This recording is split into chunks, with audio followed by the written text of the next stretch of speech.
You're listening to The Globalist, first broadcast on the 6th of November 2024 on Monocle Radio. The Globalist, in association with UBS.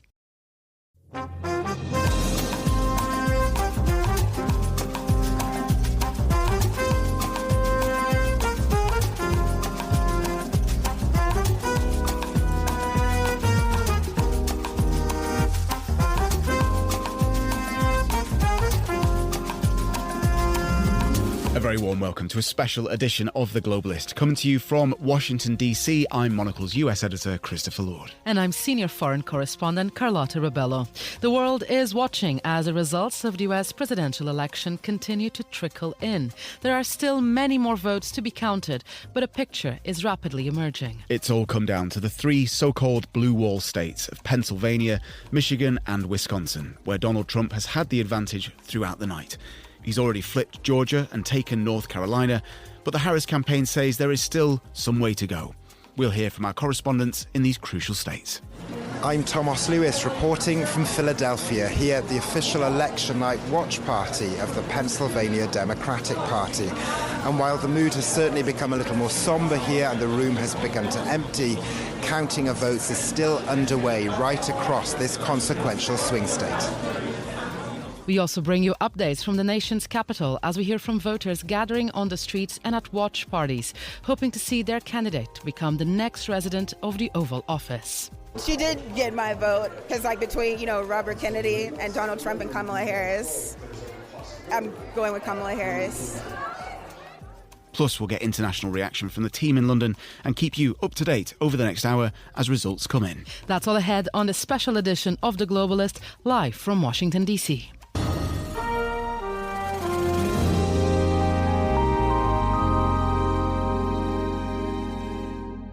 So welcome to this special US elections edition of The Globalist. Here's a quick recap on what we know so far. Donald Trump appears to be closing in on victory. He has flipped Georgia, taken North Carolina for the Republicans. Iowa, which briefly looked like it was back in play for the Democrats, has once again voted for the former president. All that's left for the Democrats to pull this back is the three blue wall states, where counts are ongoing, but it's looking increasingly difficult for the Harris campaign to close the gap. Beyond the presidential race, the Republicans have retaken the Senate. Over the next hour, we'll be bringing you an update on the state of play with us here in Washington, D.C., alongside Chris Chermak, and also with a team back in London too. Monocle's Emma Nelson, alongside Charles Hecker, a senior partner at Control Risks. Chris, I think the best way to summarise where we are right now is by hearing what the Harris campaign had to say just a few minutes ago. We still have votes to count. We still have states that have not been called yet. We will continue overnight to fight to make sure that every vote is counted, that every voice has spoken. So you won't hear from the Vice President tonight, but you will hear from her tomorrow. She will be back here tomorrow to address not only the HU family, not only to address her supporters, but to address the nation. Donald Trump is due to speak in West Palm Beach shortly. As soon as that's in, we'll bring you that clip. But let's cross over to the battleground state of Pennsylvania, where votes are still being counted. Monocle's correspondent Thomas Lewis is on the ground in Philadelphia. Great to have you with us, Tom. Thanks very much, Chris. Good stuff. Tom, just give us a little update from what you're seeing there. I know you're at a watch party organised by the local Democrat Party. Just give us a feeling of the mood. I know there's been a shift in tone over the night while you've been there. Yes, there has for a couple of hours now. You could definitely sense things getting a little more somber, and the numbers. It was a pretty packed room in a bar here in this part of Philadelphia.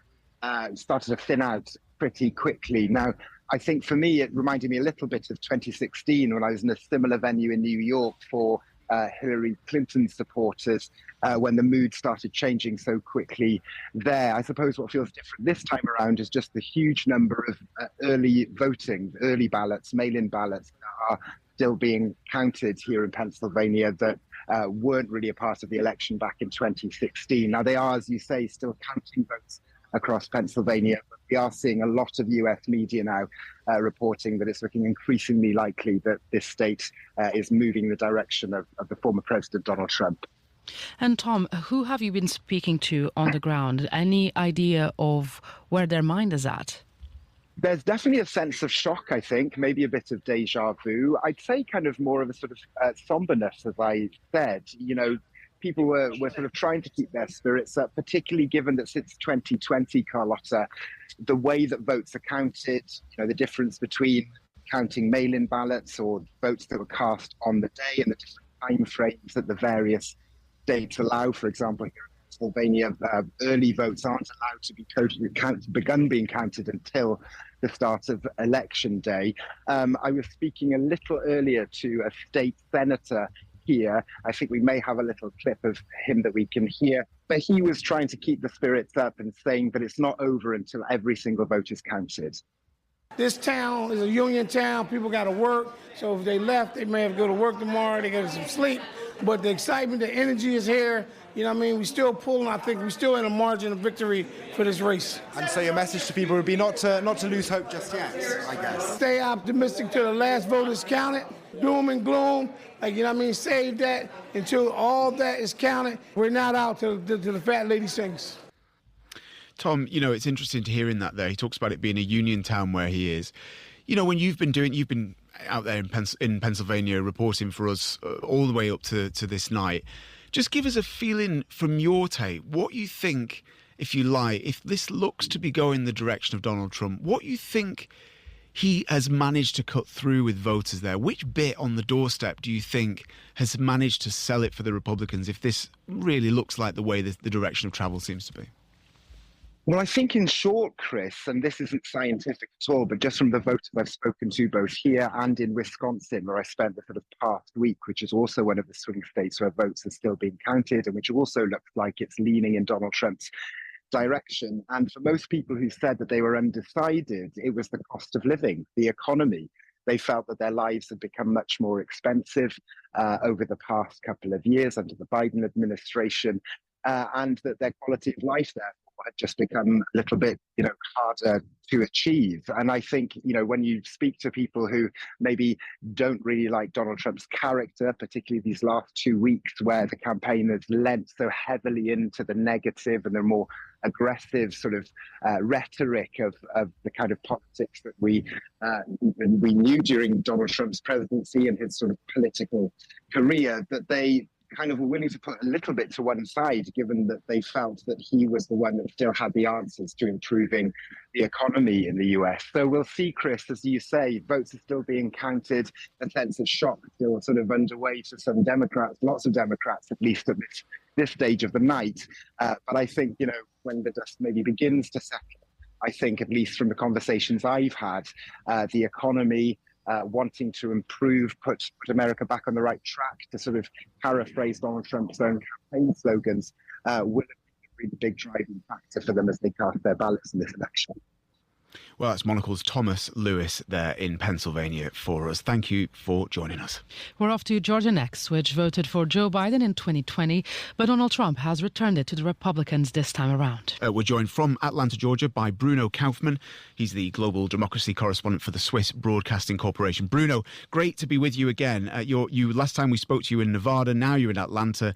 Look, there was record early voter turnout there in Georgia. I just want to get a sense how you think that might have shaped this result, handing this back to the Republicans this time around. Yes, hello. Yes, it's clear that this record participation on early vote, that has really driven the Republican vote in many places. I have been to several voting stations today here across Georgia, and it was very quiet, and many people had already voted. So it's also, when you look into the results, it was possible to for former President Trump to really make it better than 4 years ago when he lost slightly to President Biden. One of the things we've seen overnight and in the run-up to the sort of closing of polls there in Georgia was we've seen bomb threats against polling stations. Now, lots of these have been made. The FBI has said that these are not credible threats. They have come online. Bruno, this is something that you're always keeping an eye on. What do you make of all these bomb threats? They're not just in Georgia; they're in other states as well.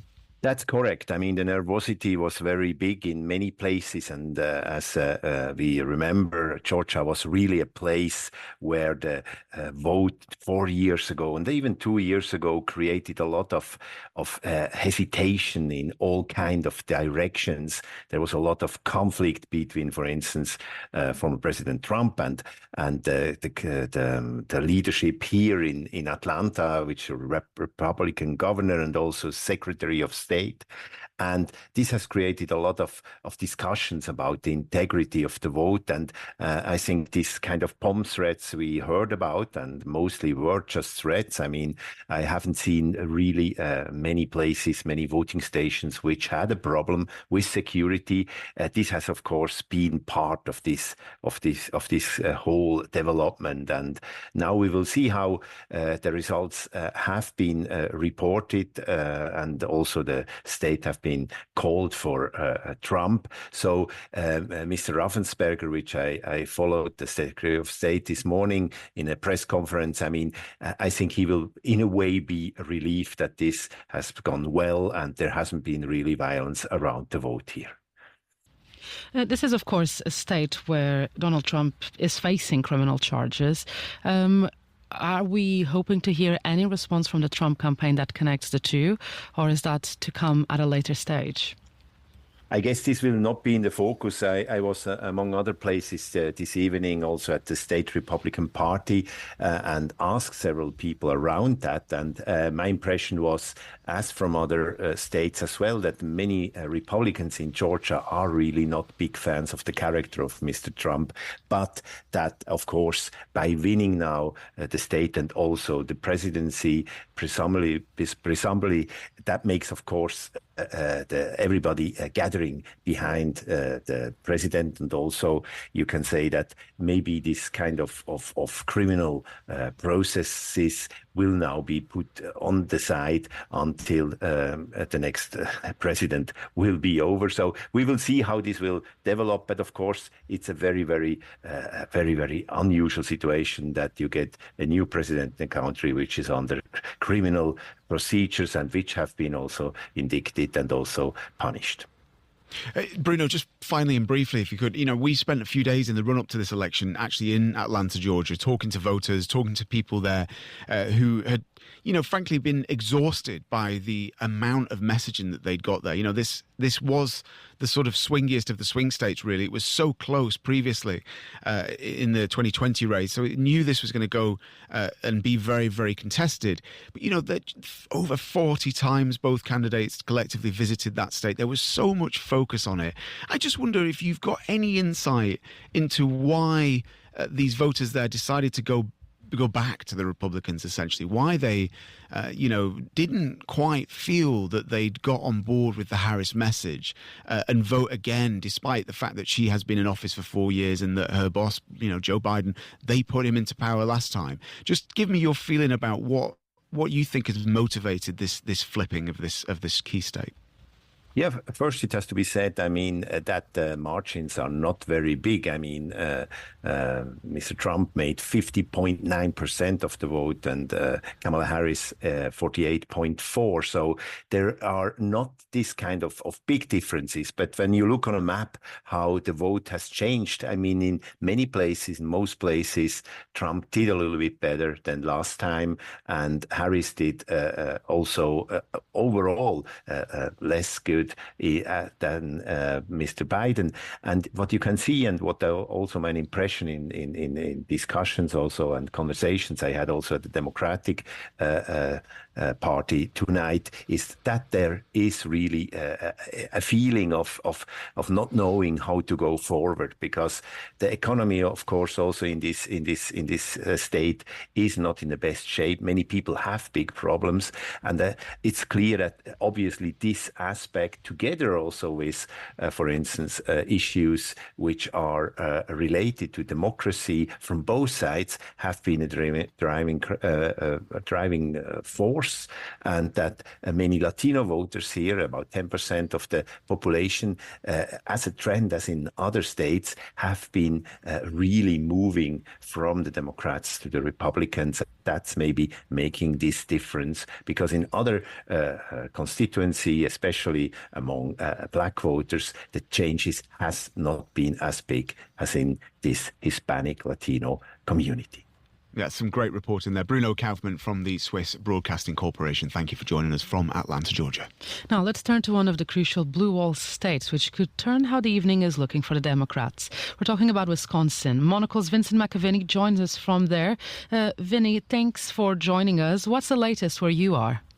Well, what was once a deeply reliable Democrat state, part of the so-called blue wall, it had only gone Republican 3 times in the past 50 years, twice for Reagan, once for Donald Trump. As it stands right now, it looks like it is edging towards going for Donald Trump again. He has 51.2% of the vote versus Kamala Harris with only 47.2%. This is one of the states where Robert Kennedy Jr. managed to get onto the ballot, and he is polling currently at 0.5%. That's still around 16,000 votes. Joe Biden only won this state in 2020 by some 21,000 votes. It is going to be a real battle of the turnout. I was at a bar earlier on with some Kamala Harris supporters. At the time, they were feeling optimistic, but their mood through the night definitely deteriorated. But here's what they had to say. Our country is not open to female candidates. We're not as progressive as the rest of the world, where you see prime ministers or anyone else who's like high up in the level of control as far as like administration and policy. And right now, there's so much on the line as far as women's rights. And not only that, there's other things. I mean, we're talking about voter suppression on a large level, disenfranchisement. I mean, yes, everyone's concerned about border policy, but we really need to be concerned about other things closer at home. When Trump was campaigning to try to indeed earn back this crucial swing state, he was, doing so with a focus on the economy, immigration and crime. Does today's 92% of the results that are in indicate that he was successful on that pitch? It seems so. What is really interesting about this state is it is the whitest of all the 7 key swing states. In its last census in 2020, 86% white, only 5% black, and around 4% Hispanic and Latino. And in particular in this state, something that Hillary Clinton struggled with as a female candidate, many people believe, in 2016, was connecting with white, working class, non-college educated voters. And that is perhaps a demographic that we're seeing Harris struggle with once again here. One note, though, it is, there's going to be more counting. The event I was at for the Senator Tammy Baldwin ended early because they said this is going to be recounts. We think this is going to go on for some days.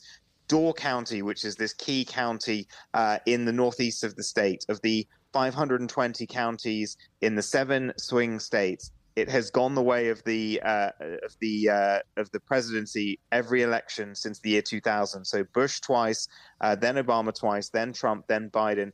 The latest results from there have Kamala Harris still in the lead, 50.4% there versus Donald Trump's 48.2%. That had been the sort of best bellwether out there. It is still showing that she has a slight lead overall, perhaps in this state, but it is going to be very tight. And it seems as though potentially Kamala Harris, those fears, even though we are far from the border, those fears could have played in here because even though there isn't a big Hispanic population, it is perhaps the fear of the unknown. Vinny, just briefly, you mentioned there the recount of votes. There was a sort of issue that came up just in, I suppose, towards closing time of the polls, where it was a kind of tabulator issue, wasn't there? The doors of the machines were not closed properly. Just fill us in there, because that's what's led to this recount. Have I got that right? Yeah, that's right. So they don't use voting machines in this state. They use paper ballots, and then they have these sort of tabulation machines which do the counting. There was some kind of issue with them. with that there were delays. We know that that meant the sort of counts started later in some areas. So that is something that they'll be looking at. We don't know quite yet whether we're in the margin for getting to a recount. It is a close race here. 51.2% for Trump at the moment, 47.2% for Kamala Harris.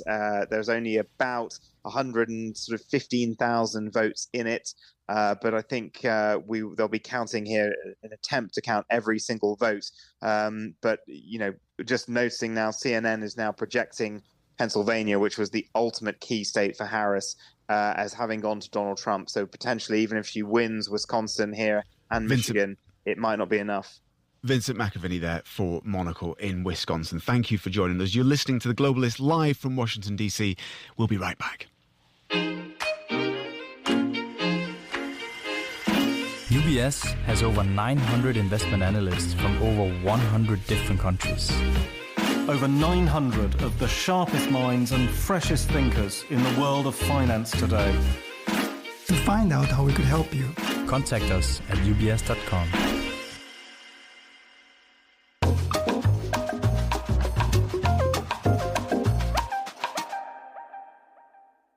Welcome back to a special edition of The Globalist, coming to you live from Washington, D.C. Now, sat opposite me is Monocle senior news editor Chris Chermak. Chris, you've got a brief update for us. What have you got? Brief update that we have had the first election call by Fox News. Now, of course, this is something of a conservative outlet, but nonetheless, they have called the entire election for Donald Trump at this point. Others have responded to this saying they are not ready to make a call yet. The Associated Press, for example, which is a key one here, has specifically said that the path is very narrow as far as they can see, both in Pennsylvania, Wisconsin, and Michigan, the states we've been talking about. But they are not ready to call it yet because there are votes still coming in. So we will see how this goes on forward. But we have had that very first call. Donald Trump himself is due to speak at some point in the next minutes, couple 10 to 15 minutes, somewhere along those lines. Any moment he could be speaking as well. All right. Well, Chris, we'll come back to you when we do start to hear from Donald Trump, which, as you say, I think is imminently about to happen. I can see him sort of slowly getting into place perhaps there. Look, it's been an eventful night here in Washington, D.C. for all of us. There have been watch parties happening all over the city, and we've heard from our correspondents, of course, all over the country. But Carlotta, you were at one, I guess, around 10 p.m. tonight when, for the Democrats, hope was sort of still running high. Absolutely, Chris. I was at the D.C. Democratic Party official watch party. This was over at the park at 14th Street. And now it included quite a good mix of people, registered Democrats, members of the public and the press, and was also the official election watch location for Council Member Brooke Pinto, who was running for re-election for Ward 2 here in D.C. And now I had a chance to speak to a few guests. As you say, hope was still running high at that point. It came just after Rhode Island was declared for Harris. I'm a student here. I'm also a U.S. citizen. I've been living here for many years, and so many of the policies and even the rhetoric and the attitudes affect me as, I guess, a resident alien is what they would call me, but still a resident nonetheless. And I'm just a supporter of democracy and hoping that people turned out and voted for human decency and for democracy. People worldwide are affected by U.S. politics and elections. So, I mean, the whole world is invested, I would say. I'm not from Washington, D.C. I'm from Missouri, which is a very red state, but I vote Democratic, and so it's nice to be surrounded by people who have like-minded thoughts. Now I see you're wearing some kit for Ankit Jain. Are you part of the campaign? Are you just a supporter? Tell me a bit. I'm a little bit both. My daughter is his campaign manager, so I came out to support her as she supports him. What I saw at all the museums was your right to vote is your voice. If you don't vote, it is their voice. And that is exactly why we're here tonight. You're both representing through your badges and pins and T-shirts one of the contentious issues of this election, which has been immigration. How have you felt throughout the campaign, hearing how the narrative has played out? We're both from border towns. I live 5 miles from the border of Mexico. If we were in a Trump presidency, neither one of us would be attorneys right now. minorities and females. That's why. During the Trump presidency, the rights of my mother and her siblings to their land that is on the border connected to the Rio Grande River was in jeopardy. The rights to their land because they were building the wall. You don't know unless you're down there. You don't know how it's affecting us. And I'm probably a fourth generation American, and my family has been on the border before that land was part of America. So we didn't immigrate here, the border crossed us. On the other side of town, I was at one of the very few Republican watch parties happening here in Washington. It was at a bar, there was Fox on the TV, MAGA hats in abundance, but also a bit of a sense of the better the devil you know, if you like. A bit of a feeling that lots of those voters, the Republican voters there, simply, even though they weren't convinced by a lot of what Donald Trump has had to say, they simply felt that they could trust him more, accept some of the more wild rhetoric that he's done on the campaign trail. We're going to hear first from a couple of Republicans, Tomar and Yali. He's Israeli, she's Ukrainian. They explained a little bit about their essentially how foreign policy informed their vote. And then I spoke to Jordan across town at a bookshop where a Democratic watch party was underway, and she had reservations about her candidate. Trump must win to save the country and save the world. If Trump doesn't win, I think the world is just going to go down. We're on a down spiral in the United States. I moved here in 2018, and life was good, you know. We could afford a car, we could go on vacations, we could enjoy everything in the grocery store. 6 years later, it's impossible to find a job. My parents are bankrupt, and my parents live in Arizona. You go close to the border in Tucson, there's millions of illegal immigrants. Yeli, do you share that view? You know, I come from a Ukrainian single-parent household, so for me it's really important to be able to afford a home, to be able to afford the luxuries that my mom came here to want to give to us. So for me, it comes down to like basic needs for us, for myself. So I'm really rooting for these next 4 years. Just on that point, Free Palestine, we're obviously right next to a bookshelf full of books on that exact subject.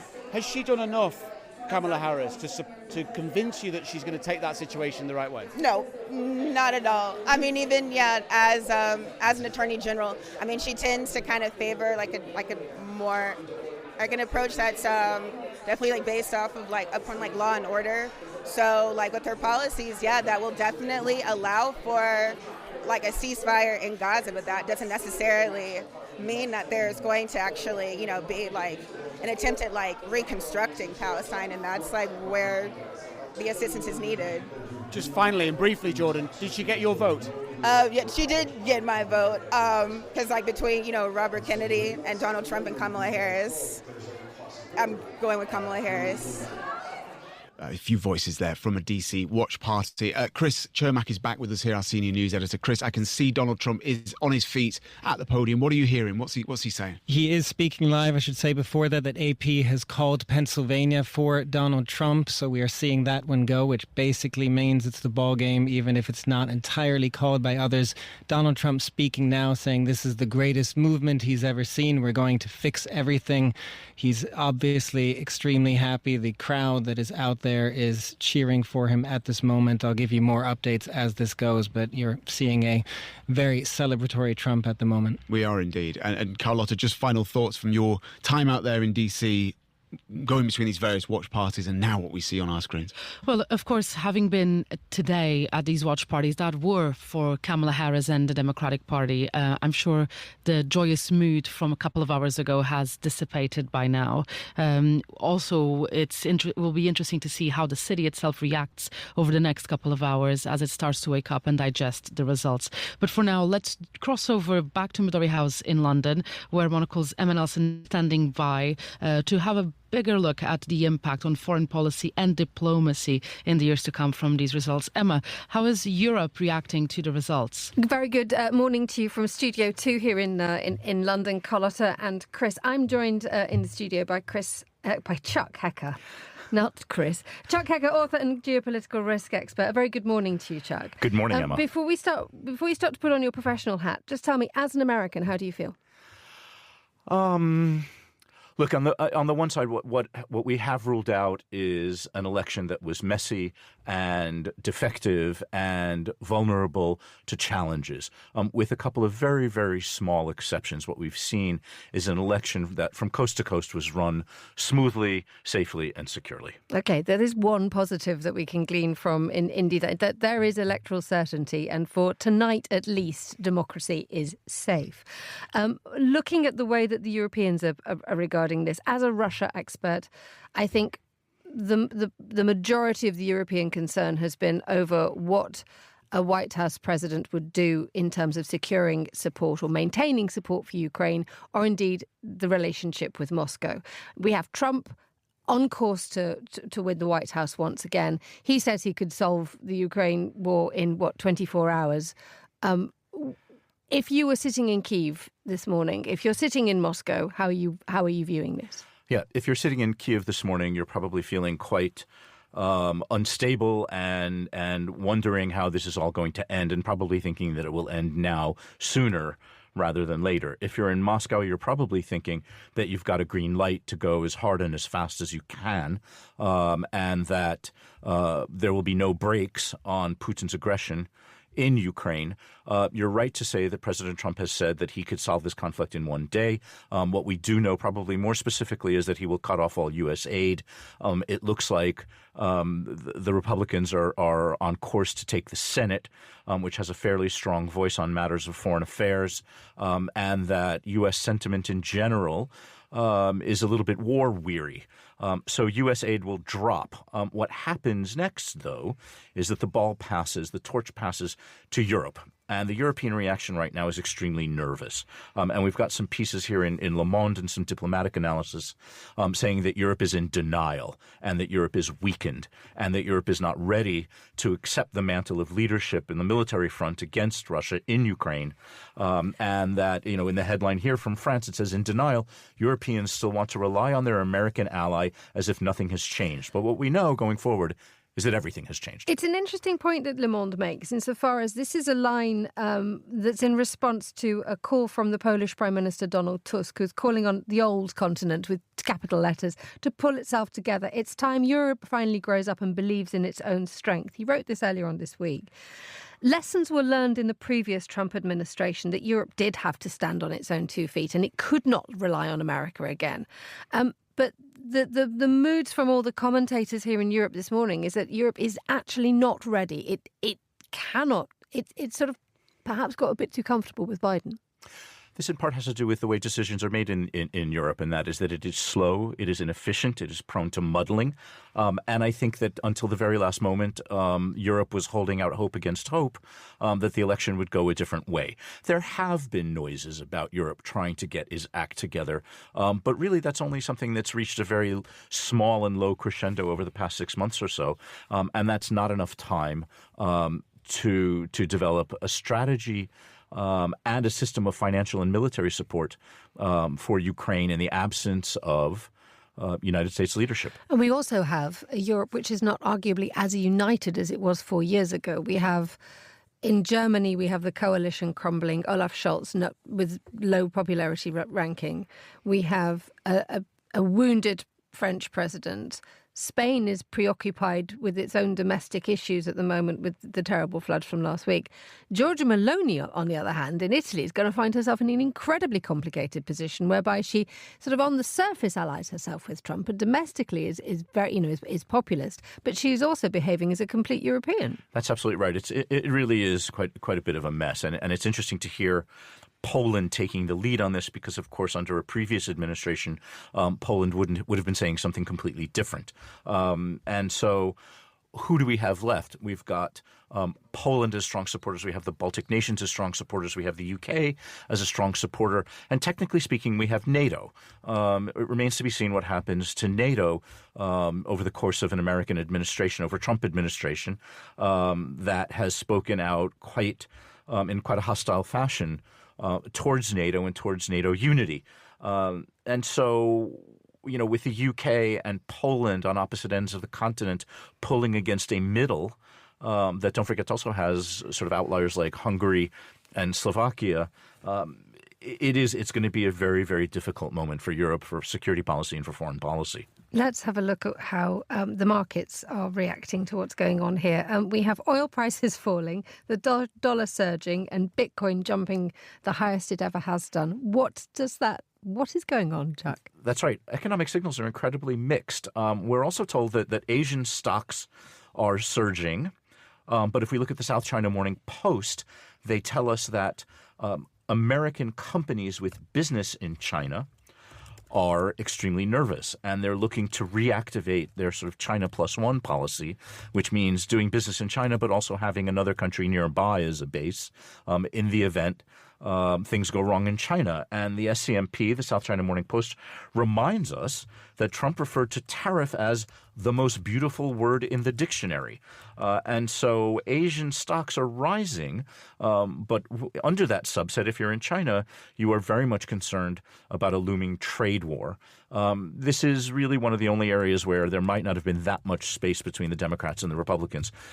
Trump was talking about tariffs, but Kamala Harris and the Democrats were also reasonably robust in their protectionism against China. But whatever happens, the world trade routes are going to become a lot more brittle. Charles Hecker, thank you so much for joining us with that summary. Stay with us. Let's cross back now to Washington, D.C., where Donald Trump has just been speaking. Carlotta and Chris, bring us up to date. Thanks, Emma. Yes, indeed, Donald Trump has just been speaking at what can be only described as a victory speech. Let's hear a highlight. America has given us an unprecedented and powerful mandate. We have taken back control of the Senate. Wow, that's good.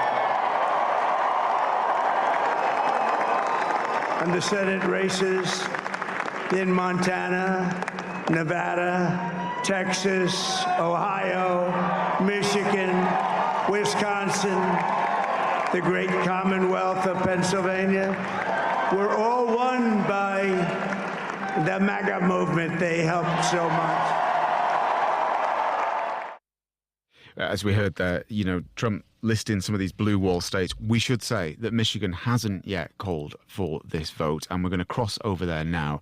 Mitch McCann is in Michigan for us. Mitch, just give us a little picture of where things are, if you could. Just give us up to date. Where are we at in terms of the counting, and what sort of picture is emerging? Is it as clear-cut as former President Trump wants to suggest? Yeah, well, nice to be with you both. It does look it's pretty clear at this stage. 78% of the vote has been counted in Michigan by now. Donald Trump is ahead by around 7 or 8%, which equates to around almost 300,000 votes. And that's a significant margin when you consider he won the state in 2016. He flipped it red for the first time since 1988 with an 11,000 vote majority, which is quite slim.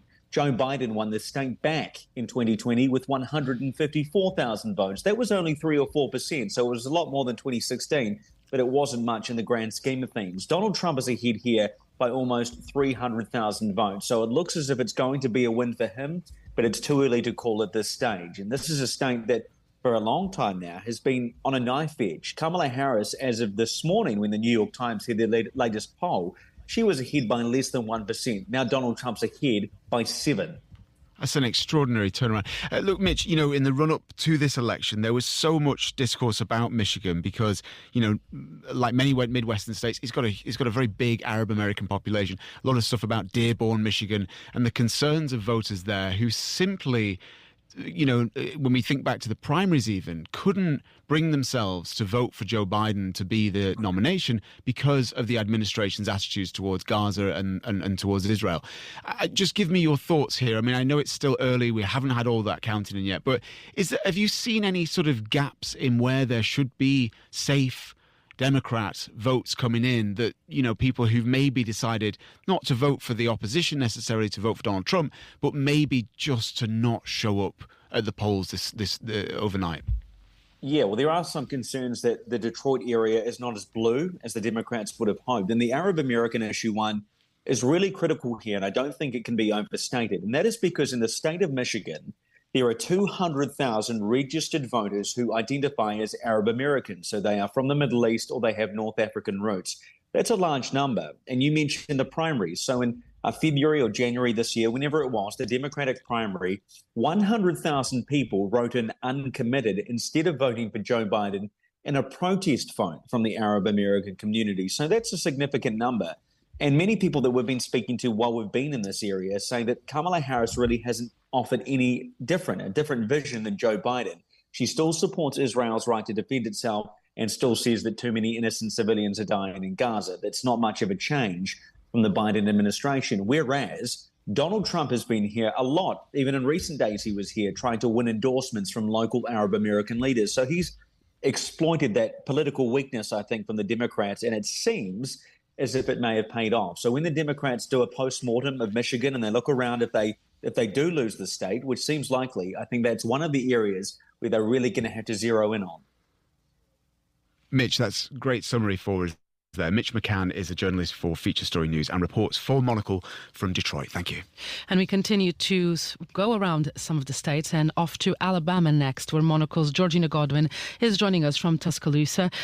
Good evening, Georgina. Great to have you joining us from the South. Now, this is a deep red state, and no surprises here, but the Democrats have won a newly created congressional seat. They have, absolutely, and it's really very, very interesting because this guy that has won it, his name is Shamari Figueres. He's a top aide to the U.S. Attorney General Merrick Garland. He won this 2nd Congressional District. Now, this was just redrawn recently by a federal court to give black voters a greater voice in selecting their representatives. So people here are very, very happy about that. Just kind of refresh where we are. So I'm in Tuscaloosa in Alabama. It's a college town, and as such, it tends to vote slightly more Democrat than nearby cities, but more Republican compared to the nation as a whole. I mean, going to their kind of Democrat watch party tonight, it was in a kind of low-key brewery. It was kind of big screen that sort of bookended by characters from The Wizard of Oz. This is not top-level sophistication. But the state itself has 9 electoral votes in the Electoral College. It's a Bible Belt state in the Deep South. It's one of the most socially conservative states in the nation. And really, when you look back at it, the only Democrat to win the Alabama popular vote in a presidential election after JFK in 1960 was Jimmy Carter of neighboring Georgia in 76. Since then, the only Democrats to come within single digits of winning the state at this level, Carter in 1980, fellow Southerner Bill Clinton in 1990, but no presidential Democrat has won more than 40% in the vote in Alabama since Al Gore in neighboring Tennessee back in 2000. So Democratic support in Alabama nowadays is often vastly concentrated on the state's largest city of Birmingham and the majority African American black belt there. So speaking about the African Americans there, when I was at this party, I went off and spoke to various people there. Now, we shouldn't forget that Alabama contains the city of Selma, which helped inspire congressional passage of the Voting Rights Act. It was also there in 1965, where hundreds of black people, hundreds of thousands of black people really, marching in a voting reform rights demonstration were met by state troopers. They waded into the crowd, and this is now referred to as Bloody Sunday. So the power of the black vote here should not be underestimated. I spoke to Beverly Gordon. She's a black talk show host for a Christian radio station. I asked her first who her listeners are. My demographics is basically they're your Bible Belt listeners from your Bible Belt area in Alabama. It's called the Black Belt area. A lot of us are Southern, traditional Christians, Baptists, and we do have conservative beliefs, but we also believe in civil rights, and we believe in giving people the right to make their own choices. It is not being critical. We are conservative in our own ways. However, we once again believe in giving people the right to choose. Georgina Godwin in Alabama there. Thank you very much for talking to us. Now, to one of the last states to finish voting, California, and Sasha Eisenberg is Monocle's US political correspondent and joins us now. Sasha, California is an easy win, but Arizona and Nevada, just next to where you are, still in play. Does that still mean anything? I mean, it is unlikely that Kamala Harris has a path back into contention. If she does, it would require, at this point, winning those states as Pennsylvania has been called for Trump. So, I think that they'll be doing everything they can in hoping and possibly pushing for a recount there if it's close enough, but it doesn't look like it's heading in that direction. Sasha, you spent a lot of time with Democrats and in the machinery of the party over the years, reporting here in Washington, D.C. and elsewhere. Look, I just wonder your sort of what you think the conversation might be right now in HQ. I mean, a couple of hours ago, they obviously said there's still a long way to go. That long road seems to be running out of road as the minutes go by. But I just wonder, do you think that there is a conversation being had now about what the kind of reflection will be like in the days ahead about where the party goes from here? Oh, absolutely. And I think it's going to be a very open-ended conversation that takes more than days. I think this was a pretty resounding victory, it looks like, that Trump put together. Kamala Harris appears to have lost ground from where Joe Biden was in almost every pocket of the country. And some significant parts of the Democratic coalition, or what the Democrats thought was their coalition, have disappeared. I think that the Latino vote is undergoing a realignment.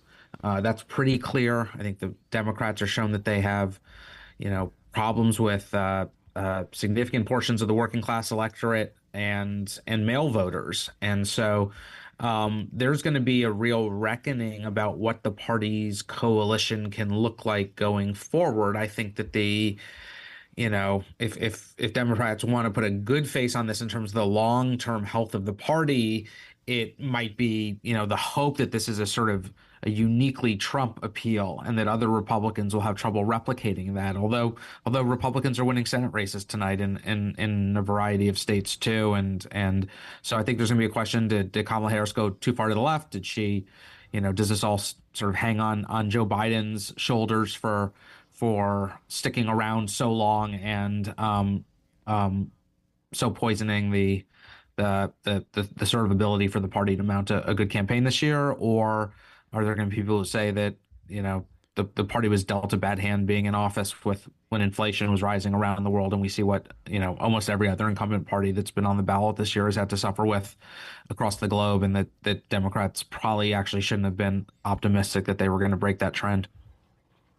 It's interesting when being out in DC tonight and talking to Republican voters, as I say, the very few Republican watch parties that do happen in this town. But speaking to them, one of the things that struck me and what you heard over and over again was there actually quite a lot of Republican voters said, in a way, I don't really like Donald Trump. I don't like what he has to say. I don't like the rhetoric that he comes out with.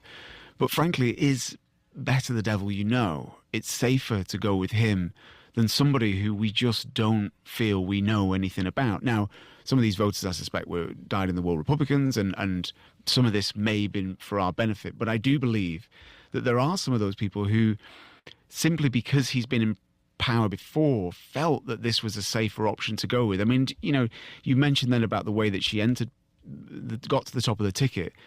Did that feel rushed, Sasha? When you saw the way that they hit the campaign trail, her and Walz, did that feel like there just wasn't time for her to bed in and get people to know her? I mean, there are some advantages to that short campaign too, but I do think that the biggest, what will be the clearest sort of strategic error she made, given the campaign she was handed, was that she did nothing to really distance herself from Biden, other than some very, vague I'm a new generation and I don't look anything like him. But she never pointed to a policy failure of his, an area where they differed on a policy matter, something that she would have done differently. She didn't run to his left. She didn't run to his right. She tried to avoid talking about him all that much, but she did not do anything to break from him. And he's incredibly unpopular. His approval ratings are in the 30s. I think, again, he came to office at a time that was difficult for governance. But I think it was pretty clear that running as a successor to Biden would be an uphill challenge for any Democrat. And the tools that are available to a candidate in that position is to try to present oneself as a rupture from the unpopular incumbent. And she made an active choice not to do that. Just finally, Sasha, she really built her career in California in various roles up there in San Francisco as a prosecutor and elsewhere and an AG. This is a kind of moment, isn't it, really, also for California here to reflect a little bit. I mean, there is a kind of, I think the in some respects, the way that the Republicans and that Trump have framed their opponent has been as a California candidate. And I just wonder, just give me the view from there a little bit on what this loss means for the state there as, I guess, in a way, a kind of big blue dot now in a very, very red map. Yeah. So, I mean, I think one thing we saw at a similar point in the 2016 calendar, and we are probably going to see in the next 24 hours or so, are California's leaders, starting with Governor Gavin Newsom, sort of describing how they will be a resistance to Trump. And that means asserting the state's sort of ability under a federalist system to govern its own affairs in a number of respects. Some insistence that they will probably defy the federal government in some ways, that they will try to block various Trump efforts through the court. And the fact is that California represents like a seventh of, the U.S. economy and has a significant power in the marketplace and a fair bit of global influence that's detached from U.S. national power. And so I think that California's leaders, particularly the governor, but also the legislative leaders statewide, the attorney general, are gonna make a very busy 4 years for themselves, trying to stand in opposition to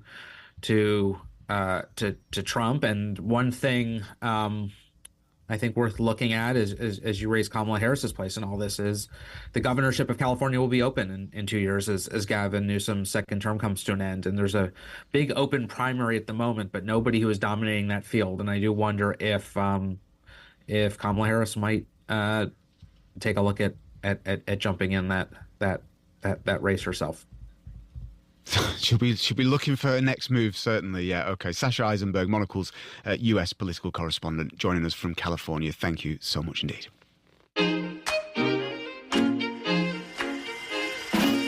UBS is a global financial services firm with over 150 years of heritage.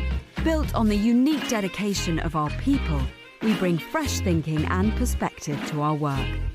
We know that it takes a marriage of intelligence and heart to create lasting value for our clients. It's about having the right ideas, of course, but also about having one of the most accomplished systems and an unrivaled network of global experts. That's why at UBS, we pride ourselves on thinking smarter to make a real difference. Tune in to The Bulletin with UBS every week for the latest insights and opinions from UBS all around the world.